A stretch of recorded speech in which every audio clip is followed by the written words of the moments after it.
I got one request for the president, Mr. Obama. When you did that Oreilly interview for the Super Bowl, do you think that we're stupid?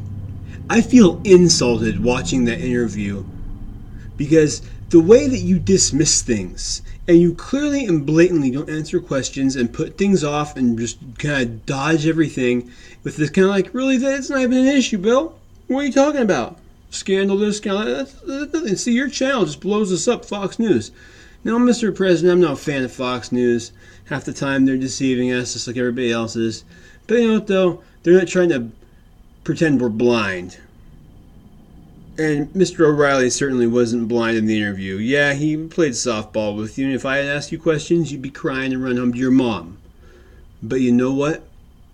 The fact that you're so dismissive of things like the IRS targeting citizens, of 4 men dying on your watch, with no real good answer for what you did.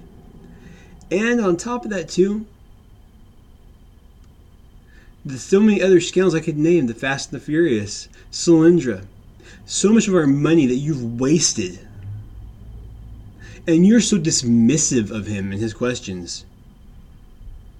That did not buy you a free ticket with me, nor did it buy you a free ticket with anybody. In fact, I think there's a lot of pissed off people like I am that watch the interview because they feel like really like you're just talking down to us. Like, don't worry, kids, it's okay, you know. Or Bill Cosby like, oh, let's get the telephone over here. It's like, fuck that shit. Don't talk down to me. Don't act like I'm an idiot. Because I see through, and a lot of Americans see through what you're doing. This cultural Marxism, this socialized corporatist society. You're no better than Bush. You're worse. But point is, you know, you certainly ain't better than him. You kept all his policies going. Guantanamo, too big to fail. You're a big government idiot who can't honor the Constitution, who ignores it blatantly, who has the audacity to take that soldier at the end of your State of the Union address and parade him out like, everybody clap for this young man. Over this young man that went and has literally lost some of his mind, that shrapnel he had embedded in his soul, and because of a war for weapons of mass destruction that weren't there. But we went through we went there just because, you know, they were trying to, along with the Libya and a bunch of other countries, to get off the dollar standard. They're trying to get away from that. They're trying to do their own gold-backed currency because they see the world falling apart. Same thing with Syria and Libya. Oh, all these people we're trying to like topple or toppled. We're going to circumvent the world economy at their own better standard. And little and behold, we go and invade their countries. Afghanistan, all the lithium in Afghanistan, reason enough to go there.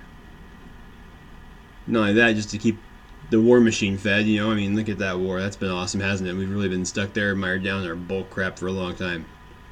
And so these fake fucking wars that we were involved in, and you go and take this young man who's gotten injured, this young man who signed up to fight for his country, and really got in a fight for corporations. When we shouldn't take these wars of aggression, and we shouldn't take those on. We shouldn't be initiating force like that. We should be wary of empire, like our founders said. And you, a president who has prolonged all that, who came in on this big anti-war, get all the troops home freaking bandwagon, which I didn't really support anyway because I knew you were a liar the whole time. But you have the audacity to make that young man stand up and have all those people clap for him. He deserves it. But for you to use that as a political tool, I wouldn't have sat there and clapped. Not for you. Because every one of those people in there that clapped for him, what it appears to a nation as, claps for you. And Obama pointing out the brave man's sacrifice on the altar of the corporations. I wouldn't be part of that, and I won't be. And it's sad that you drag him in after he has given so much and lost so much to your charade, to your lie. I feel insulted after watching the State of the Union. I feel, and then Bill O'Reilly's address, and then like within the same week. Wow, you must think we're a bunch of idiots.